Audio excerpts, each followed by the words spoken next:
Welcome to eastern news. నేను స్వప్న. ఇక వివరాలకు వెళితే, 1. భూ వివాదంలో మహిళపై దాడి. చంద్రగిరి మండలం కోటల గ్రామంలో భూ వివాదం ఘర్షణకు దారితీసింది. విశ్వేశ్వరి అనే మహిళపై నాగరాజు నాయుడు దాడి చేశాడు. సర్వే నంబర్ 4451A లోని 38 సెంట్ల స్థలంపై గొడవ చెలరేగింది. కోర్టు ఇంజెక్షన్ ఆర్డర్ ఉన్నా బేఖాతారు చేస్తూ నాగరాజు నాయుడు దౌర్జన్యం చేస్తున్నాడని బాధితురాలు ఆరోపించింది. పోలీసుల సమక్షంలోనే బాధితురాలిని నాగరాజు నాయుడు విచక్షణారహితంగా చితక్కొట్టాడు. తన భూమిని కబ్జా చేస్తున్నాడని బాధితురాలు విశ్వేశ్వరి ఆవేదన వ్యక్తం చేసింది. పలుమార్లు ఫిర్యాదు చేసినా పోలీసులు పట్టించుకోవడం లేదని ఆరోపించింది. నా పేరు విశ్వేశ్వరి, కొటాల గ్రామము, చంద్రగిరి మండలము, తిరుపతి జిల్లా.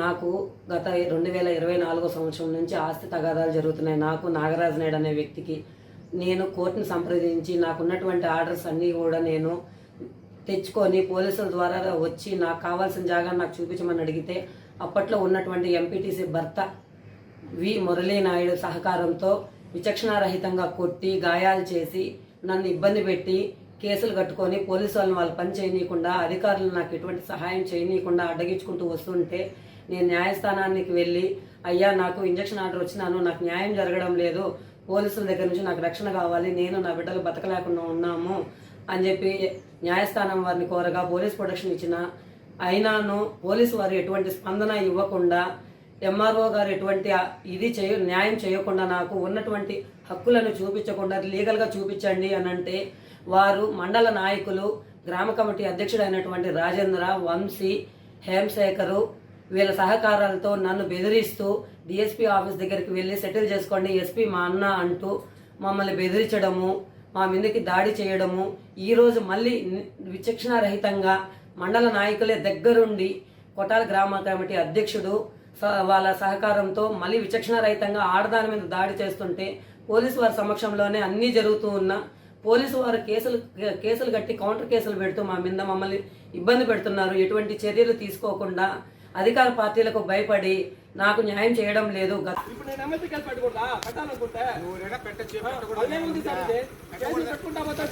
ఎల్లంపల్లిలో ఏనుగుల హల్చల్. తిరుపతి చంద్రగిరి మండలం ఎల్లంపల్లెలో ఏనుగుల మంద కలకలం రేపుతోంది. గత వారం రోజులుగా గ్రామంలోనే గజరాజులు తిష్టవేశాయి. రాత్రి వేళల్లో పంట పొలాలపై విరుచుకుపడుతున్నారు. ఏనుగుల దాడిలో పంటలు దెబ్బతిన్నాయి. ఏనుగుల నుంచి తప్పించుకునే క్రమంలో పశువుల కాపరి ముత్తు రామయ్యకు గాయాలు అయ్యాయి. గజరాజుల సంచారంతో ఎల్లంపల్లి గ్రామస్తులు భయాందోళనలో ఉన్నారు.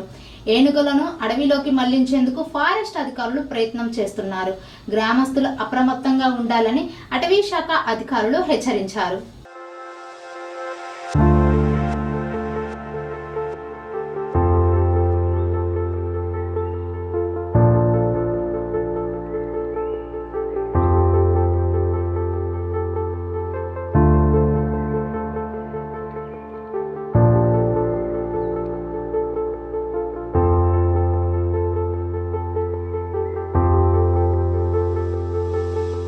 సంప్రదాయబద్ధంగా శ్రీ పరాభావ నామ సంవత్సరం ఉగాది వేడుకలు పంచాంగ శ్రావణం చేసిన వేద పండితులు ఉగాది వేడుకల సందర్భంగా తెలంగాణ జాగృతి ప్రజా బడ్జెట్ 2026-27 విడుదల చేసిన కల్వకుంట్ల కవిత 2,15,200 కోట్లతో జాగృతి ప్రజా బడ్జెట్ ఇక నుంచి ఏటా ఉగాది రోజు జాగృతి ప్రజా బడ్జెట్ ప్రభుత్వం పెట్టే బడ్జెట్లో మా బడ్జెట్ ప్రతిపాదనను తీసుకోవాలి. తెలంగాణ జాగృతి అధ్యక్షురాలు కల్వకుంట్ల కవిత 2,15,200 కోట్లతో ప్రజా బడ్జెట్ ను తెలంగాణ జాగృతి అధ్యక్షురాలు కల్వకుంట్ల కవిత ప్రతిపాదించారు. ఉగాది సందర్భంగా తెలంగాణ జాగృతి తరపున ప్రజా బడ్జెట్ ప్రవేశపెడుతున్నామని తెలంగాణ జాగృతి అధ్యక్షురాలు కల్వకుంట్ల కవిత తెలిపారు. సమాగ్రాపయామి దీపం దర్శయామి ఆచమ్య ప్రాణానానమ్య హస్తం ప్రక్షాళ్య కేశవాయ స్వాహ నారాయణాయ స్వాహ మాధవాయ స్వాహ గోవిందాయ నమః విష్ణవే నమః మధుసూదనాయ నమః త్రివిక్రమాయ నమః శ్రీధరాయ నమః ఋషికేశాయ నమః పద్మనాభాయ నమః దామోదరాయ నమః సంకర్షణాయ నమః వాసుదేవాయ నమః ప్రద్యుమ్న అనిరుద్ధాయ నమః పురుషోత్తమాయ నమః దోక్షజాయ నమః నారసింహాయ నమః అచ్యుతాయ నమః జనార్దనాయ నమః ఉపేంద్రాయ నమః.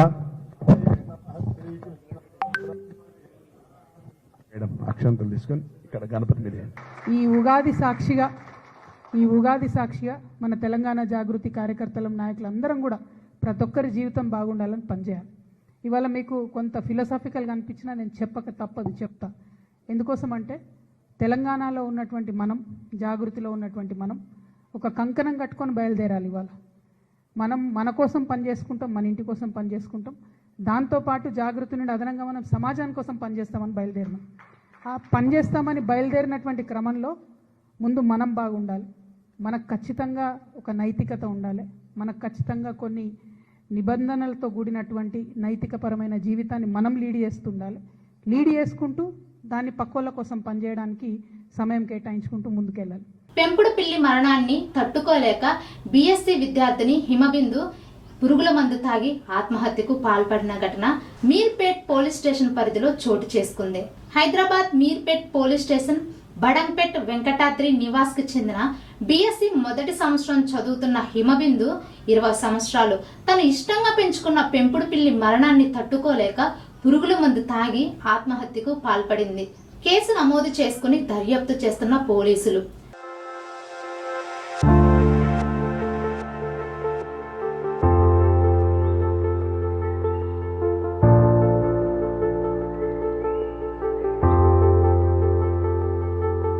వట్టి నాగులపల్లిలో మరోసారి రెచ్చిపోయిన కబ్జాకోరులు.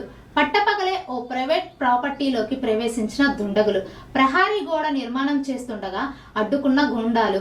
ముఖానికి మాస్కులు ధరించి ప్రహారీ గోడ నేలమట్టం చేసిన 15 మంది దుండగులు. కూల్చివేతలను అడ్డుకునే ప్రయత్నం చేసిన భూ యజమానులు. స్థల యజమానిపై దాడి ప్రయత్నించిన గుండాలు. మా సార్ ఆదేశాల మేరకు ప్రహారీ గోడ కూల్చివేస్తున్నామంటూ దౌర్జన్యం. యజమానులు అడ్డుకునే ప్రయత్నం చేసినప్పటికీ కూడా, వారి అరుపులు కేకలు వేసినప్పటికీ ప్రహారీ గోడను పూర్తిగా కూల్చివేసిన గూండాలు. 100కు ఫోన్ చేసి పోలీసులకు సమాచారం ఇచ్చినప్పటికీ స్పాట్కు చేరుకొని పోలీసులు 30 సార్లు 100కు ఫోన్ చేశామంటూ వాపోతున్న స్థల యజమానులు. 2 గంటల తర్వాత పోలీస్ వాహనం ఘటనా స్థలానికి వచ్చింది. అయినప్పటికీ గూండాలకే పోలీసులు సపోర్ట్ చేశారంటూ ఆగ్రహం.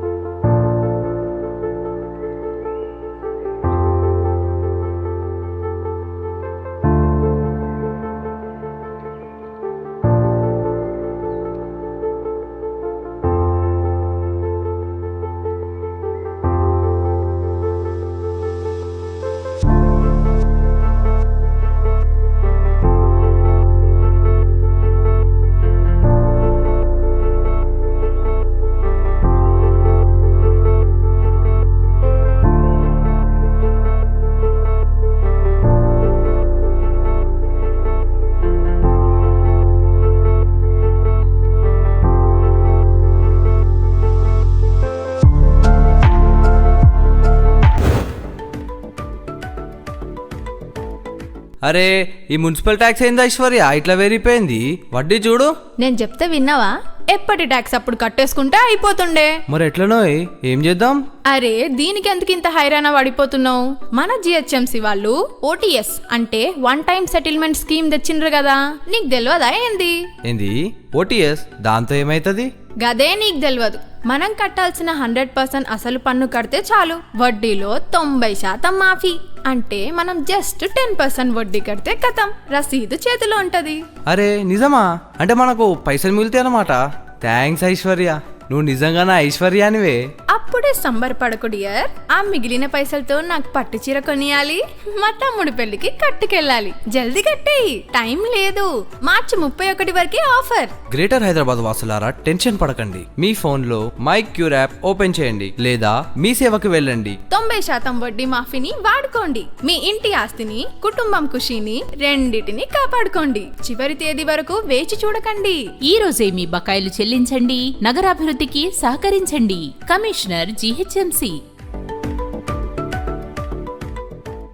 నిన్న రాత్రి కురిసిన వర్షాల వల్ల నిజాంపేట మేడిపల్లి గ్రామం వద్ద చౌడాపూర్ మండలం గ్రామం కొత్తపల్లి వాస్తవ్యులైన వారి 210 మేకలను తీసుకుని మండలంలోని నిజాంపేట్ మేడిపల్లి గ్రామంలో ఉంటున్నారు.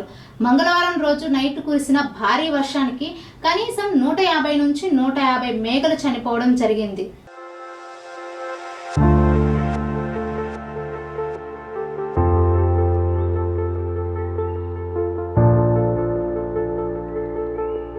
ఇంద్రకీలాద్రిపై వెలసిన కనకదుర్గమ్మ సన్నిధిలో శ్రీ పరాభవ నామ సంవత్సర ఉగాది వేడుకలు అత్యంత వైభవంగా ప్రారంభమయ్యాయి.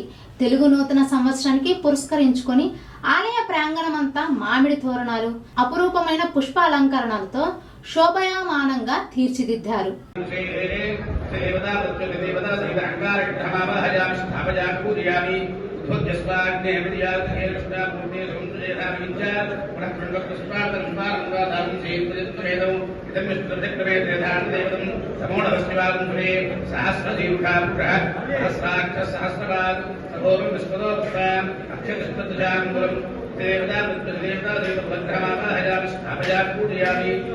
జర్నలిస్టుల ఇబ్బందులను, వారి స్థితిగతులను కండ్లకు కట్టినట్లు వివరించి జర్నలిస్టుల ప్రధాన డిమాండ్లను, అవసరాలను ప్రభుత్వం దృష్టి తీసుకువెళ్లి వాటిని తక్షణమే పరిష్కరించాలని రాష్ట్ర వ్యాప్తంగా ఉన్న జర్నలిస్టుల పక్షాన శాసన మండలిలో డిమాండ్ చేసిన MLC Takkellapalli Ravinder Rao.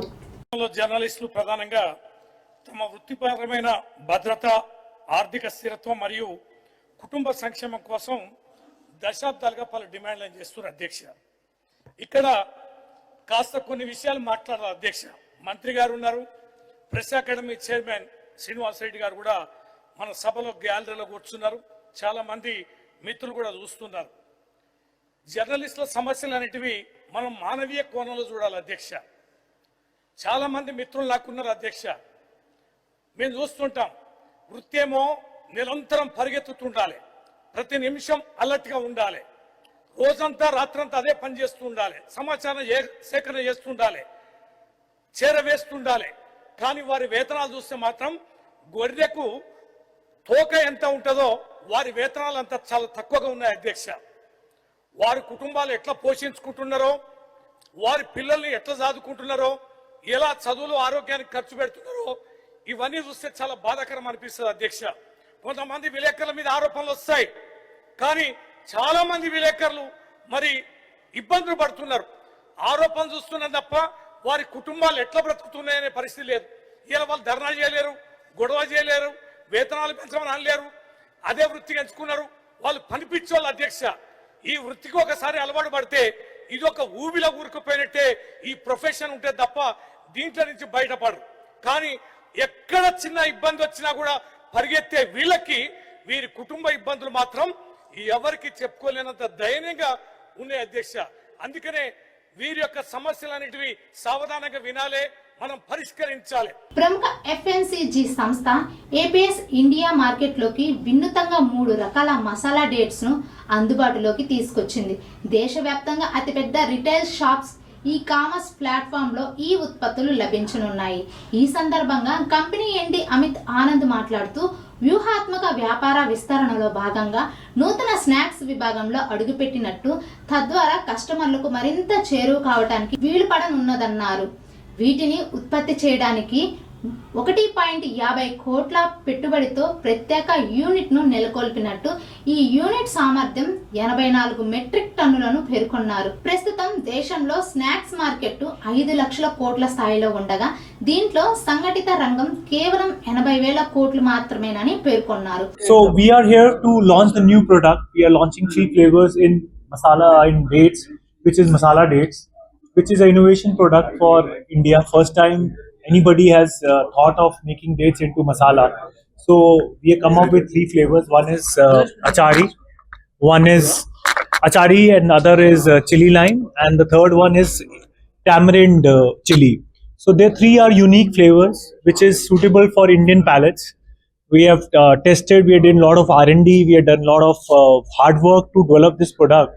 It's a healthy snack which we have made for the people who are health conscious, and otherwise today's lifestyle which doesn't permit people to have wrong foods. This is a healthy product which everybody can indulge in without any guilt. And with this, we can really revolutionize the snacking business for India in the new category which we have entered. It's very promising as everybody is looking for the alternative to healthy snacking.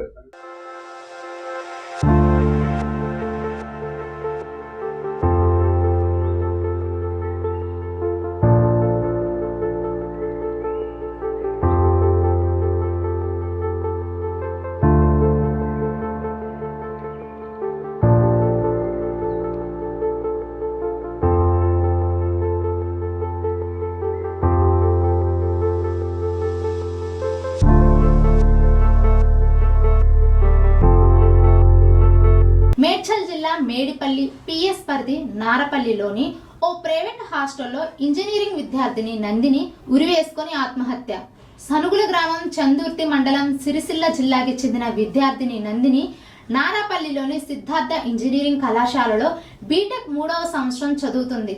Hostel యజమాని మేడిపల్లి పోలీసులకు సమాచారం ఇవ్వడంతో సంఘటనా స్థలానికి చేరుకున్న పోలీసులు దర్యాప్తు చేస్తున్నారు. ఆత్మహత్యకు గల కారణాలు తెలియాల్సి ఉంది.